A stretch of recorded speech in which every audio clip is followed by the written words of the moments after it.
Okay, this is KP4AMD. Good evening. Your net control operator for the River City Arc slow scan television net.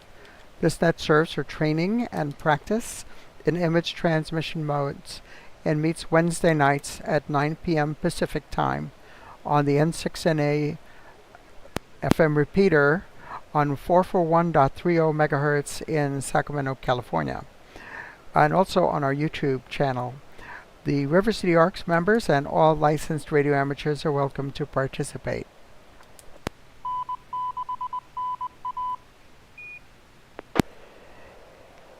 If you wish to join the net or need to make a call at any time, please announce your call sign between transmissions and net control will acknowledge you. If an emergency should arise and you need the repeater, please contact net control by saying break break. A double break signifies emergency traffic. The net will stand by for you until the emergency is terminated or the traffic is moved to another frequency.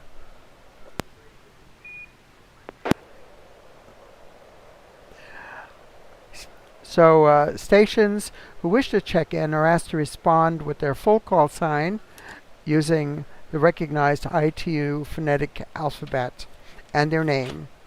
I will recognize each station before I continue. Any station who wishes to check into the net, please come now.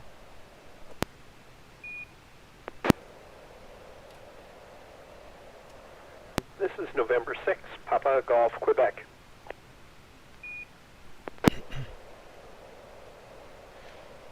Kilo 6, Kilo Romeo, Quebec, Bill in South Natomas.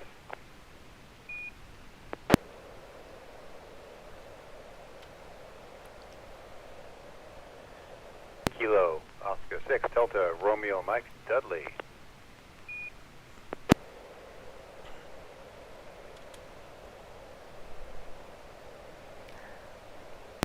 Alpha India 6, Delta Golf, Joel and Florin.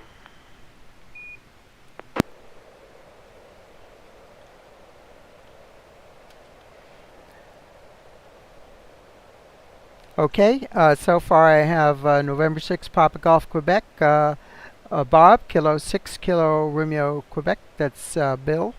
We have Kilo Oscar 6 Delta Romeo Mike, that's Dudley. And we have Alpha India 6 Delta Golf, that's Joel. Any other check-ins?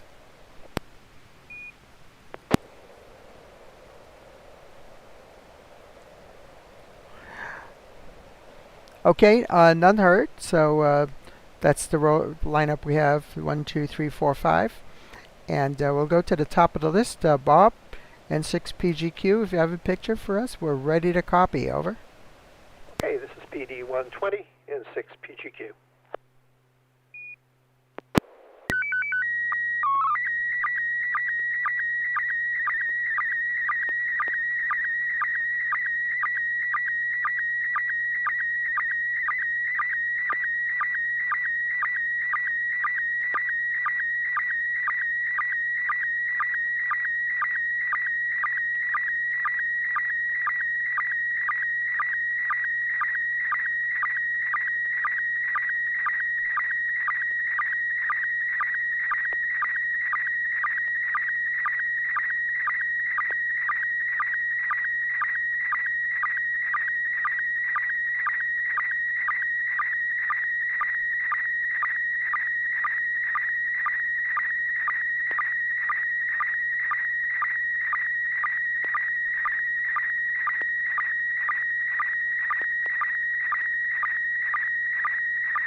Yeah, thank you for that, Bob. I copied that very, very well. Hardly any pixel pops.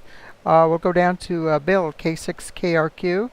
What did you copy there and comments on it? Over. Hey again, Carol. This is K6KRQ Bill in the Thomas. I got that one really good. I got custom deluxe reception on it. It looks like it obviously has something to do with the railroad, probably prior to the UP taking over Southern Pacific. I see Western Pacific Railroad, Southern Pacific Railroad, Santa Fe, and it looks kind of like it's done in tiles or bricks. Maybe like the train station or headquarters of it, August 16th, 1927. And down in the lower left, there's something with some letters on it, but I can't make out what it is. But other than that, that's a deluxe picture. I'm anxious to see where it's at. Back to you, Carol, K6KRQ. Yeah, thank you very much for that report, Bill. Then we're going to go down to Dudley, KO6DRM. Been a while we haven't heard you on here, and I wonder how you received that picture. Over. Yeah, this is Dudley, KO6DRM. Nice to hear from you, Carol. Bob, what an interesting picture. Yeah, I see 3 railroad names. Maybe this is the women are symbolizing the railroads, and they're joining together with a golden bear representing California, perhaps. What a really cool Art Deco type of just overall scene. August 16th, 1927, using Latin letters there. It looks like on the left there's maybe a window, so I could see that it's in a building. It looks like a window. Anyway, my reception was outstandingly perfect, just like the other comments. So thank you very much for this picture. KO6DRM. Okay, thank you very much, Dudley. Now we're going to go back to Bob. And Bob, can you please explain where you got this picture and what it's about? Over. Well, strangely enough, this is not an old picture. This was taken in the parking garage right next to the Lodi Arch, and there it is. The only thing I can't figure is how Santa Fe would go through Lodi. I have no idea. They usually went on a different set of tracks. But anyway, it's relatively new, probably 3 or 4 years old in 6 PGQ.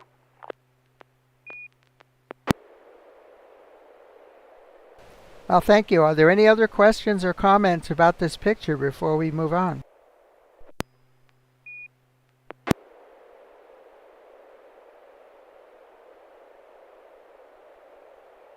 I really do appreciate that. Thank you very much for sharing that, Bob.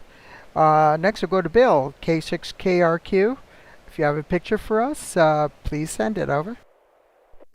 I do indeed have a picture. This is going to be PD 120, and let's see if I can have the good luck I had last week. Here we go.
Thank you very much. That picture also came through very, very well. We'll go down to Joel, AI6GG. Your report on this picture, please. Over. Excellent reception. A little bit of a bar through the middle, right where the turret of the tank is, where the repeater ID'd. Oh, there's more tanks in the background. Okay, so we've got some type of tank in the foreground in the middle. That's beige. Behind it, to the left, is a green one, and behind it to the right, even further away, is another beige one. We got some trees in the background, a hill on the left. There's a little cement thing with a sign right in front of the tank on the left.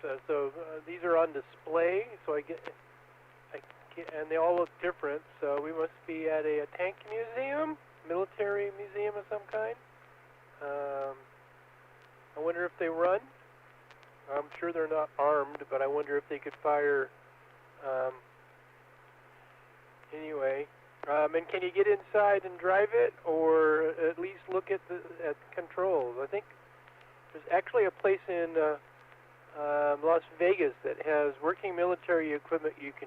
They let you drive around. And of course, it seems to be one of just about everything in Las Vegas somewhere. Back to net, AI6DG.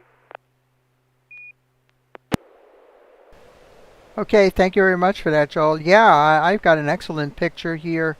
I only see maybe about a dozen pixel pops, and you can see them up in the blue sky. I can read K6KRQ, N6NA SSTV Net, and yeah, there is the repeater ID that went like halfway down through the picture. And I noticed in front of the tank on the ground, it looks like there's a little placard, maybe with the name of what that tank is, I imagine. Very interesting. And I am kind of interested in tanks. I know those vehicles are extremely expensive, and I don't know if they'd let you drive something like that around because the way they just guzzle fuel. Anywho, very interesting. And we'll turn it over to Bill, and maybe you could tell us a bit more about this, where you got this picture. Over. Thanks for the kindly reviews. This is Bill, K6KRQ. In 2001, the Postal Service was rolling out a new flat sorting machine, and they sent me for 3 weeks to Maryland to the Northrop Grumman plant there for technical training. And on the weekend, I went to Aberdeen Proving Grounds. That's where this is. They had a lot of World War II armor on display. There's not very much of it left because after the war, it was kind of a swords into plowshares type thing. And I think they've moved the museum and all the armor to someplace in Virginia now. So I don't think this is here. This was a very beautiful ground. So I hope you like the picture. It brought back memories. That was quite a while ago I went there. Thank you. Back to you, Carol. Okay, thank you. Are there any other questions or discussion about the picture before we move on?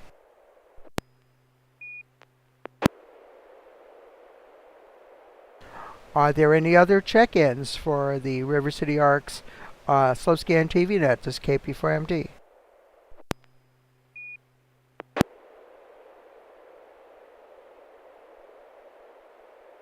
Okay, nothing heard. We'll go down to number 3. Dudley, Kilo Oscar 6, Delta Romeo Mike. If you have a picture for us, we're ready to copy. Over. Okay, here goes. I'm trying mode PD 160.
Okay, thanks for that picture, Dudley, and we'll go up to the top of the list again.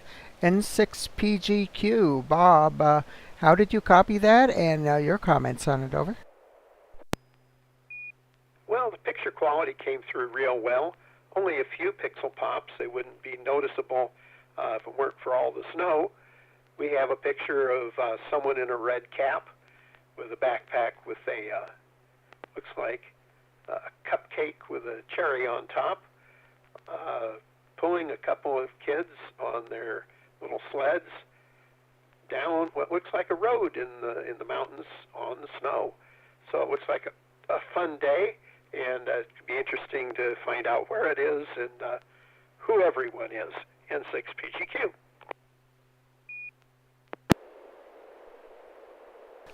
Thank you, Bob. We're going over to Bill now. K6KRQ. How did you copy this, and your comments on it? Over. Thanks again, Carol. This is K6KRQ. I got it really well, just some pixel pops.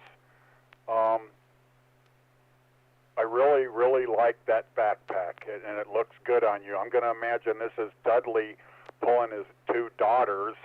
I don't know if that's a road or if you're pulling up the hill so they can ride those saucers back down it.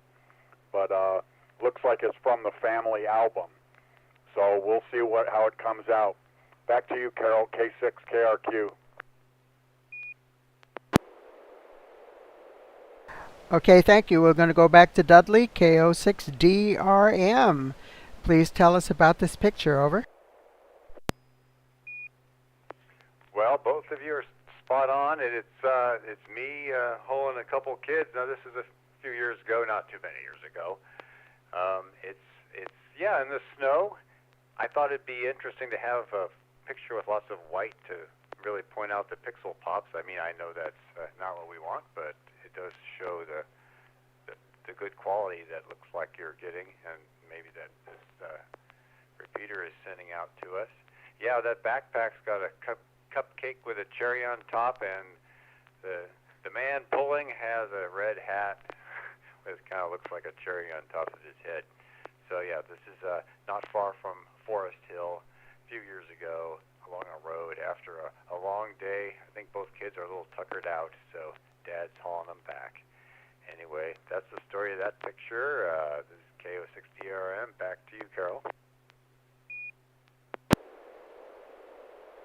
Okay, wow, that's a very nice family picture. Thank you for sharing that. It is very bright and a great winter theme. Are there any other comments or questions about this before we move on?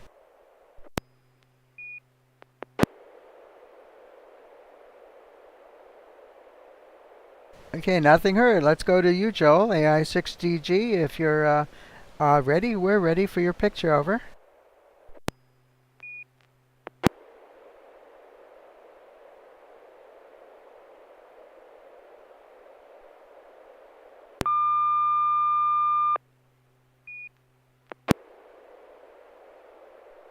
Yes, yes, we heard your tone.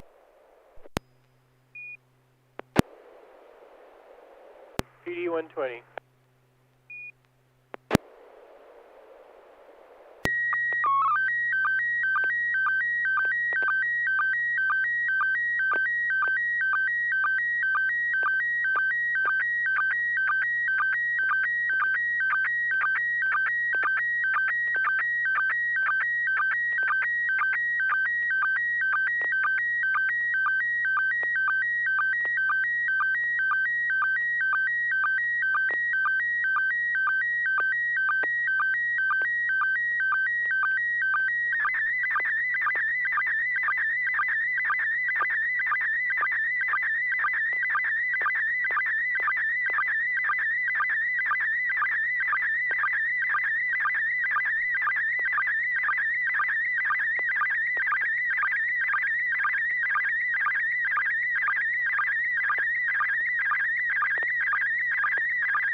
Okay, thank you for that picture. Also, we're having some really nice, bright colored pictures today.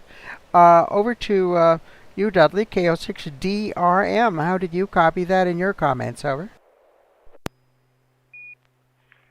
Yeah, thank you. This is a great picture. It came through very clearly. The blue sky had a few little pixels missing up there. Blue sky above the Trans Bay Bridge, taken from somewhere in San Francisco near Embarcadero, south of Market, a couple blocks, I'd say. You could almost read the street sign there on the right. I should know the names of common street names in San Francisco, but I don't. So it looks like something we could probably decipher if we had a hint. Anyway, what a dramatic, beautiful photo. Looks like early evening, I would guess. It's neat to be living near this beautiful city. KO6DRM, back to net.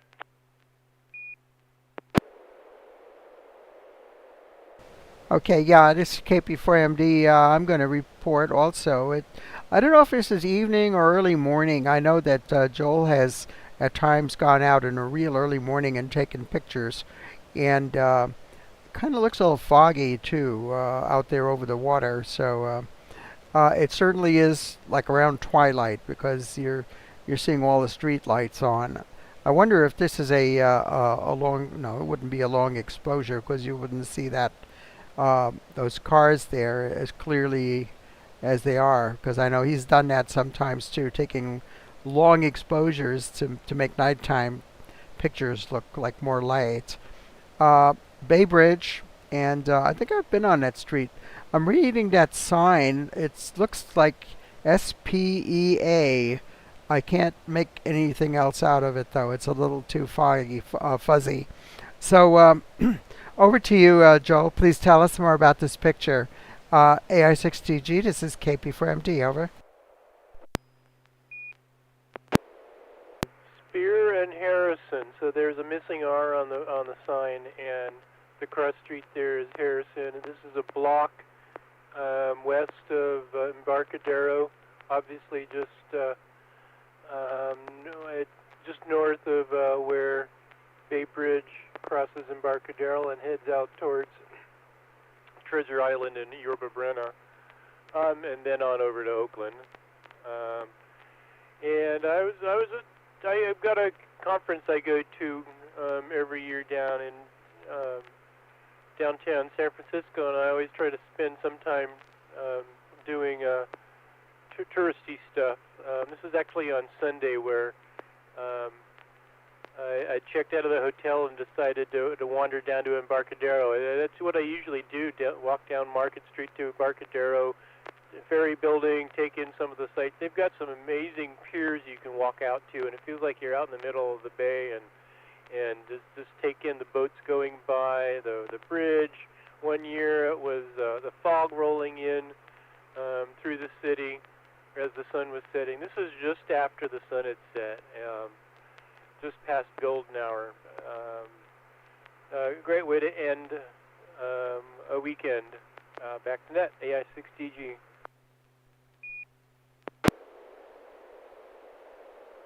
Yes, indeed. A very enjoyable picture. Thanks for sharing. Are there any other comments or questions about this picture before we move on? K6KRQ. Yeah, go ahead, Bill. Well, that's a neat picture, Joel, but I just wanted to say it's bizarre that you picked that. I was just near there today. I had to take my wife to the Peruvian consulate on Market Street, so that's the first time I had been to San Francisco in a while, so very timely for me anyway. Back to you, Carol, K6KRQ.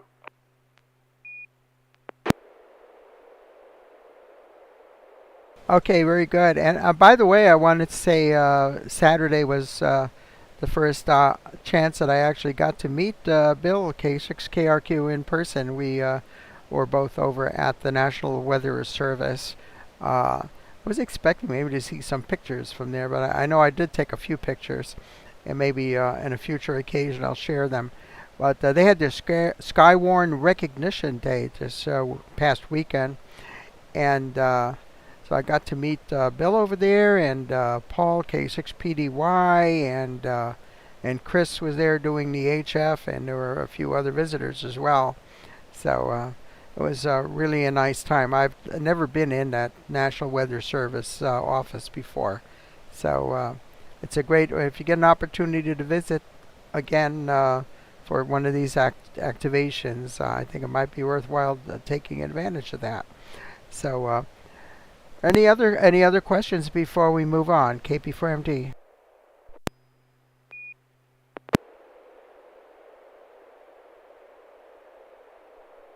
Well, we're moving along at a really great clip over here. So I have a picture, and I'm going to go ahead and share this. And this will be PD120s, KP4AMD.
Okay, we're going up to the top of the list again.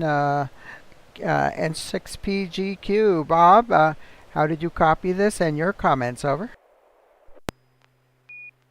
Well, the quality is really good. We have a picture in a picture down at the bottom with, let's see, 3 toroids and probably a couple of capacitors. Display on the left is in the 7.030, good frequency for CW work, and I'm interested to know exactly what this is. It looks like a little transmitter, N6PGQ.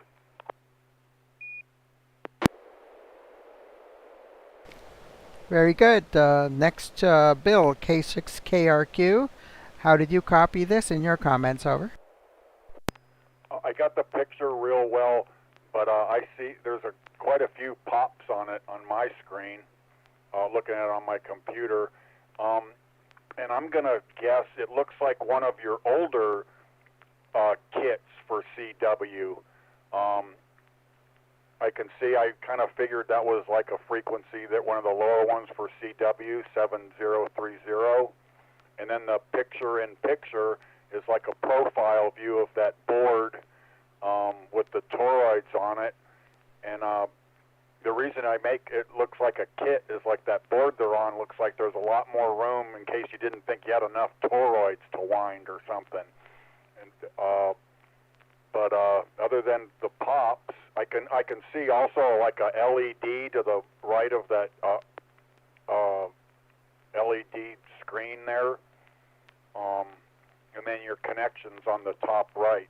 So, and looks like I don't know what the knob's for RF or something, but yeah, it looks like a kit. Back to you, Carol. Okay, thank you. This is KP4MD. This is a project that our club, we have our DIY radio builders group, and we have projects that we put together every year. And this was a few years back, what they call the Tuna Tin S. It was we had I think about 25 of us, or something like that, got together. We pitched in $25 a piece, and we did a group purchase of the parts. And Phil, KD6RM, designed a PC board, a custom PC board, and sent away and had them made. And then this was our build project. We got together for several sessions and built these little transmitters. It actually was from a project that was in QST, December 2020 QST, the Tuna Tin S for synthesize. And it does have that little red LED bulb, that light bulb you see there is on a Arduino Nano, which is a microcontroller that's plugged in the board there. There's another little synthesizer board, which is an SI5351 frequency synthesizer, which actually is off the picture there. I have several wires going to another breadboard that have the synthesizer on it. The knob is a rotary encoder, so you use that for choosing your frequency and changing the step of the frequency change. Now, the original project only put out like half of a watt, about 500 milliwatts on 40 meters on that band, 7 megahertz. And we've been doing a lot of mods. I've been doing a lot of mods on this. I added a driver stage that gets up to 7 or 8 watts out of that IRF 510 MOSFET that you see there sitting on the heatsink. And the low-pass filter was originally wired directly on the board. But what I did today was I took all the parts off the board for the low-pass filter, and I mounted them on this other little perf board with the little plugs on there. And so I put some sockets in the board, so you can actually remove the low-pass filter, and if you want to, you could plug in another low-pass filter for another band. So I'm actually going to be able to use this on another band other than 40 meters as soon as I wire another filter out, which I've been wanting to do for a long time, and finally going to be able to try it out. So that's what this is. So a multi-band modification for the Tuna Tin S. So that's it, and we have some other projects coming up for next year, so keep tuned to see what we're going to be doing with the DIY Radio Builders Group. It's KP4ND. Any comments or questions about this?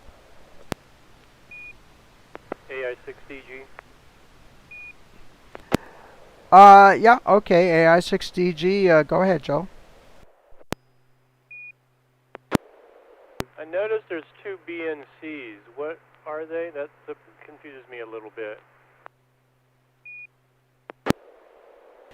Okay, what it is the transmit output goes through that top BNC connector, and there's a little relay just to the that little white rectangle to the just below that BNC connector is a relay which will switch over your antenna to a receiver that's connected on the other BNC connector. So it's designed to be able to use it with a separate receiver and actually do your transmit receive switching with that. So actually going to be able to try that soon because I'm building a companion receiver for this. Over.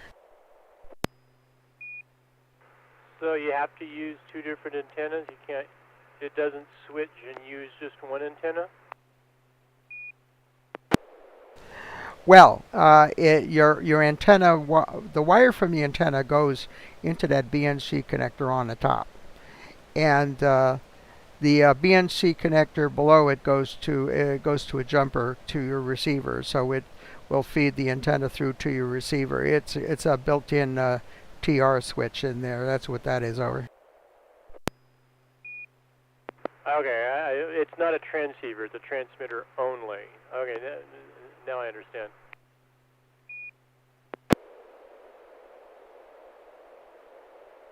Yeah, absolutely. And I was kind of scratching my head for the longest time how I was going to be able to do this because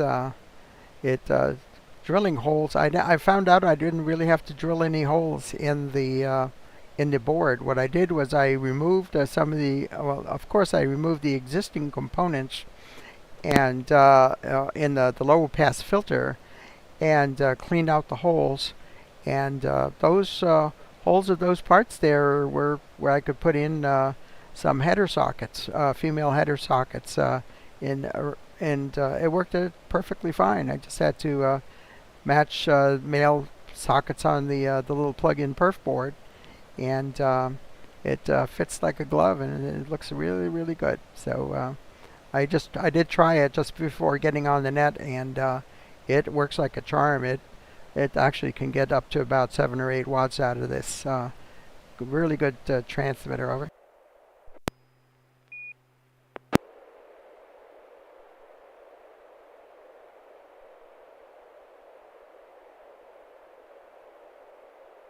Okay, nothing heard. It is now 9:42, and we've done one complete round, and we're certainly okay to close the net now if it's okay, unless anybody has another picture would like to send. Over. KO6DRM with a question. Yes, go ahead, Dudley. Yeah. Hey, on these photos, the pictures you've all sent, I'm getting your call sign at the end, and it shows up on my software QSSTV. And I was wondering how you set that up. I don't think this software can do that.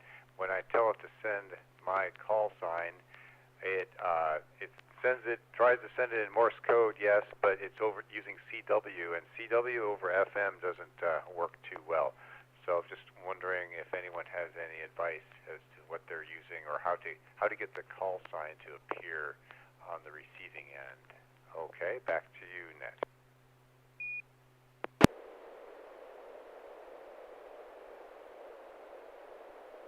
Okay, the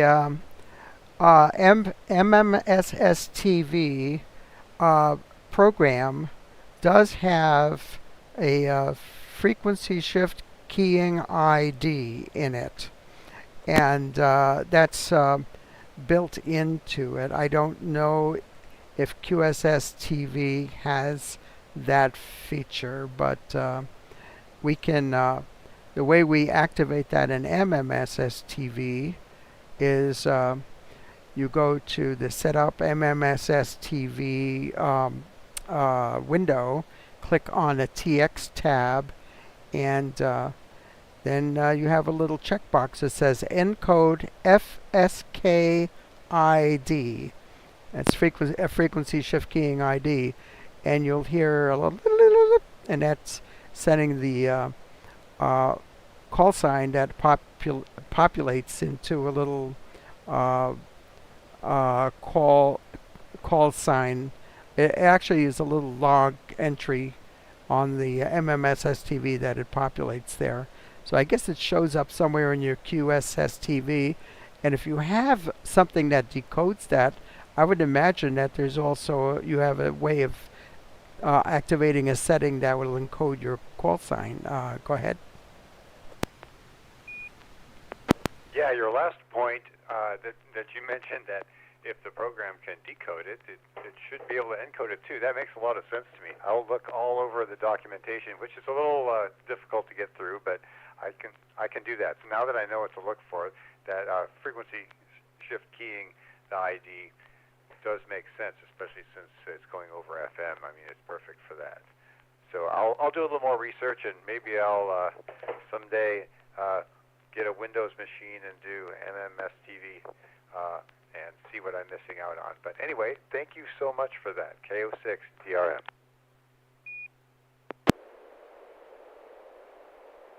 Okay, very good. Do we have any other comments or questions or anything before we close the net?